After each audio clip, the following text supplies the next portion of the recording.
Boa noite, meu nome é Lucas e eu vou apresentar agora a parte do início sobre o Docker. Primeiro de tudo, eu gostaria de começar com uma frase um pouco popular no mundo da programação, que é: na minha máquina funciona. O que seria, de fato, essa frase? Antigamente, muitos programadores, quando faziam, né, a equipe de desenvolvimento fazia algum tipo de projeto, muitas das vezes, na máquina de um desenvolvedor, funcionava corretamente, né? Porque uns tinham uma versão, né, diferente da outra, né? E isso, o que acontecia? Muitas das vezes, quando eu ia baixar um projeto que já estava no drive de um colega meu e eu colocava na minha máquina, que ela fazia? Ela podia dar algum tipo de conflito. Ou seja, na minha máquina não funciona, mas o do meu amigo, ele funciona. E é isso que veio o Docker. Ele veio para solucionar esse problema, né? Primeiro de tudo, eu gostaria de fazer uma analogia um pouco mais para todo mundo conhecer melhor, saber melhor. Imagina que eu estou fazendo um bolo. O bolo eu sigo através da receita que eu fiz propriamente, com os meus equipamentos que eu tenho em casa, né, o meu forno, a minha batedeira e meus tipos de ingredientes específicos, né? E vou lá, faço meu bolo com a receita que eu sigo, com meus equipamentos, e sai um bolo muito bom, um bolo delicioso. E o meu amigo, ele pede essa mesma receita que eu fiz, né? E eu empresto para ele a minha receita.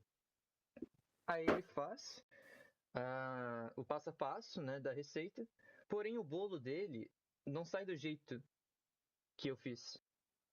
Isso é por quê? Porque ele não tem os mesmos equipamentos e os mesmos ingredientes que eu tenho, né?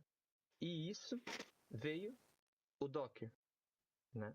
Que o Docker ele veio para solucionar esse problema, esse grande problema que tem, né?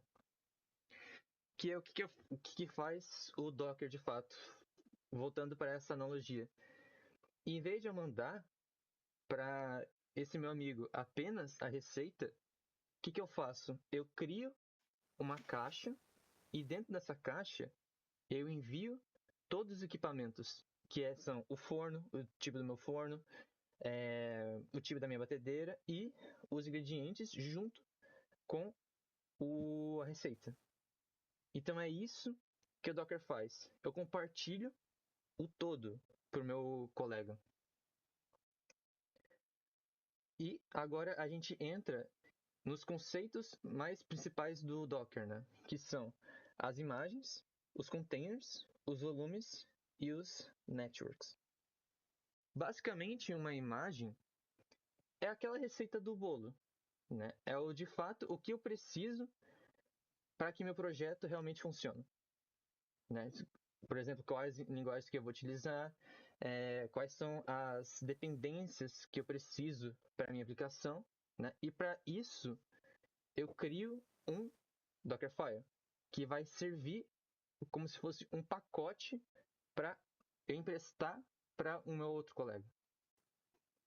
Oi, eu sou o Ederson e vou falar sobre o Dockerfile. Vou explicar um pouco sobre ele. O Dockerfile é um arquivo de texto simples, é sem extensão, que contém uma lista de instruções necessárias para montar a imagem de um container. Pense nele, como o Lucas já falou, de uma receita de bolo. Ele define o sistema operacional base, quais bibliotecas instalar, onde colocar o seu código e qual comando rodar quando o container iniciar. Aí, como o Ederson comentou, né, sobre o que é a estrutura do Dockerfile, esse aqui é um exemplo de uma estrutura do Dockerfile, né, que são esses comandos. E aqui nós temos o comando para eu gerar a minha imagem através desses comandos, né, do Dockerfile. Agora eu vou falar um pouquinho sobre os containers, né, que são a parte fundamental, né, do Docker, né? Os containers, basicamente, analisando em um termo mais técnico, são aplicações isoladas do meu computador. Ou seja, ele não fica diretamente do meu computador. Ele fica na parte isolada do meu computador. Ou seja, se algo der errado com esse meu container, não é afetado na minha máquina, né? E ele precisa, né, de uma imagem para ser gerado. E esse aqui é um exemplo de um comando do container para eu criar um container, né? Que é docker run --name, que eu crio um nome do meu container. O traço DP, essa flag, esse traço D é o dispatch, o que serve para eu não travar o meu terminal. E o P é a porta que vai rodar esse meu container. E aqui é o nome da minha imagem que eu criei através do Dockerfile. Aqui a gente entra agora, né, na parte dos volumes, né? Para que serve um volume? Um volume basicamente serve para eu armazenar informações de um container. Basicamente ele funciona como se fosse um pendrive, né? Porém, se ele é destruído, todos os dados dele são perdidos, né? É por isso que a gente cria um volume para armazenar esses dados. Além de ele criar uma espécie de um mecanismo entre o seu local de trabalho e o local do seu container, qual que é o local do container? O local onde eu definir a área de trabalho dele, que é onde eu vou armazenar o meu projeto. E isso faz com que atualize essas informações em tempo real, ou seja, eu não preciso derrubar um container e subir ele de novo para ter os dados novos. Ele já atualiza esses dados em tempo real. E para eu rodar esse meu container com volume, eu utilizo esse mesmo comando anterior, porém adiciono até a flag "-v", o local do meu projeto, 2 pontos, e a pasta, que é onde é a área de trabalho do meu container. E o nome da imagem que eu quero gerar, que eu quero subir. Agora eu vou falar um pouquinho sobre os networks. O que são os networks? Basicamente, como eu disse anteriormente, o container ele é isolado do meu computador, ele não vai ter acesso aos meus recursos do meu computador, né? E nenhum container ele tem uma ligação entre si. E é por isso que a gente cria um network, a gente cria uma rede de conexão entre containers. E o que faz isso? Ele faz com que eles se reconhecem, né? É como se fosse um interfone privado que eu crio para eles. E para eu criar um network, eu utilizo esse comando, docker network create, e o nome do meu network que eu quero. E para eu rodar esse container com esse network que eu criei, o que eu utilizo? O mesmo comando anterior, -network, e o nome do meu network e o nome da minha imagem. Oi, tudo bem? Meu nome é Carlos Daniel da Silva Machado. Sobre o nosso projeto, eu fiquei responsável por explicar um pouco dos comandos do Docker, principalmente o Dockerfile do back-end, que é esse aqui, do front-end, que é esse, e do Compose, que é o que faz a estrutura mais ou menos de comunicação entre front-end, back-end e o MySQL, que é o banco de dados. Oi, tudo bem? Bem, para começar, vamos falar da primeira linha de comando. Essa é a primeira instrução, o from node relates. Para começar, o Docker precisa saber por onde começar, no caso. Em vez de criar tudo do zero, ele já baixa uma imagem pronta chamada node. Ela vem com o Node.js instalado. Sem essa linha, seria necessário instalar o sistema operacional, configurar tudo manualmente. Aqui ele permite a gente já trabalhar com JavaScript, no caso. O workdict aqui, ele mais ou menos é como onde a página tal do trabalho, é como se fosse o explorador de arquivo do próprio Docker aqui, é onde vai trabalhar assim.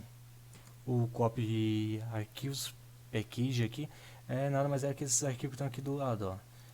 Ele não está dentro do Docker, dentro do container, ele está no computador E é esse comando que vai trazer ele pro Docker, para a gente poder trabalhar com ele. Aqui tá os comandos de arquivo, as coisas que a gente precisa utilizar.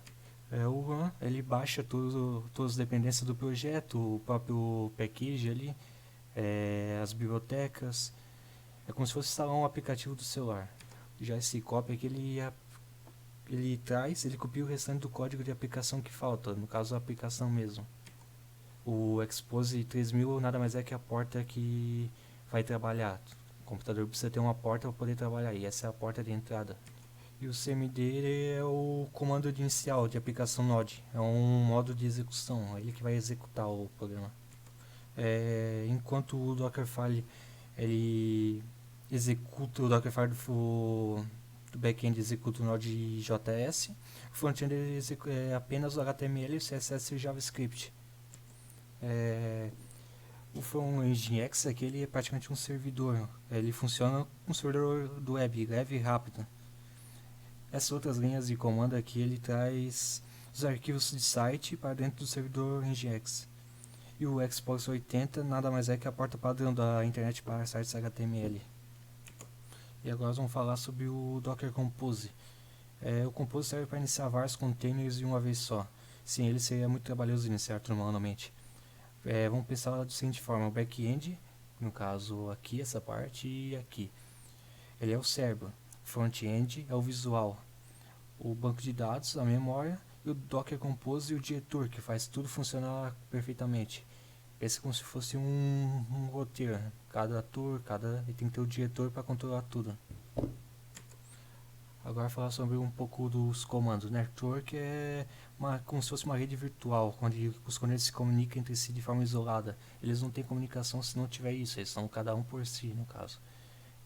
Serviço MySQL define o container e banco de dados. Aqui está todas as informações que precisa. No caso aqui fica a versão da imagem, o container nome, e esse restart aqui é para ele não, como posso dizer, para ele não, se ele travar ou acontecer alguma coisa, ele não vai ficar sempre travado, ele vai se resetar automaticamente sozinho. Já essa parte aqui desse comando, ele tem as informações, tipo a senha, o nome, o usuário, a porta. Mas onde está essa informação? Está aqui no ponto .env. Essa aí fica separada. Por que fica separada? Porque isso ajuda quando se precisar mudar as informações, não vai modificar o próprio Compose. O Compose vai ficar livre. Essa parte do env é algo que pode modificar, pode ser editado. Já o Compose pode acabar estragando a configuração dele. Então essa parte do volumes, um Docker ele é feito para ser apagado. Se não tiver volume, todas as informações que é salvada dentro dele vai ser perdida. Então aqui está a parte de onde vai ser salvo fora do Docker, dentro do computador ou de outra coisa, assim, pode ser nuvem, talvez. Todas as informações, dados, quando o computador for desligado, o Docker for desligado, vai ficar salvo. Aí isso aqui é muito importante, caso você queira deixar as informações salvas. Já esse comando real, ele serve para testar, para ver se está funcionando o Docker, se está tudo conforme. Ele serve também para iniciar o Docker. Ele ajuda para ver se está tudo funcionando perfeitamente, não tem travamento, essas coisas. E aqui a parte importante, ó, back-end, front-end. Então, como é que funciona? O front-end chama a API do back-end. A back-end consulta uma SQL aqui em cima e a SQL armazena os dados. O Docker Compose, que é o mais importante aqui, é quem garante que todos os serviços funcionam junto corretamente. É ele que faz a porta de comunicação entre todos eles. Boa noite, primeiramente, meu nome é Ezequiel e eu vou falar um pouco sobre o nosso front-end e o que foi desenvolvido por trás dele. Aqui eu posso cadastrar como exemplo um usuário, um número de telefone, colocar meu número, colocar meu e-mail. Peraí, aqui. Ele está bem lento por causa da gravação, vou dar um cadastrar. E aqui ele cria o meu usuário. Ele está se comunicando diretamente com o banco. Ele vai criar um ID do usuário, vai criar o usuário que é Ezequiel, no caso. E o meu usuário tem um ID único, que no caso ele criou foi o 12. Cadastrou o meu número de telefone no banco e também junto o meu e-mail. O que acontece por trás? O meu JavaScript captura esses dados do formulário e usa a ferramenta nativa do navegador, o Fit API, para evitar uma requisição do tipo POST para a nossa API, que está rodando na porta 3000 no caso. O mesmo vale para a exclusão. Ao clicar aqui, eu envio um comando delete, que vai direto para a tabela, que vai direto para o banco, com o ID daquele contato para o back-end. E reparem, a tela não pisca se eu for. Ó, ele vai direto, ela não vai piscar. Ela não pisca. Eu fiz tudo uma função assíncrona por trás desse projeto de front. Então a experiência do usuário continua enquanto o front e o back conversam.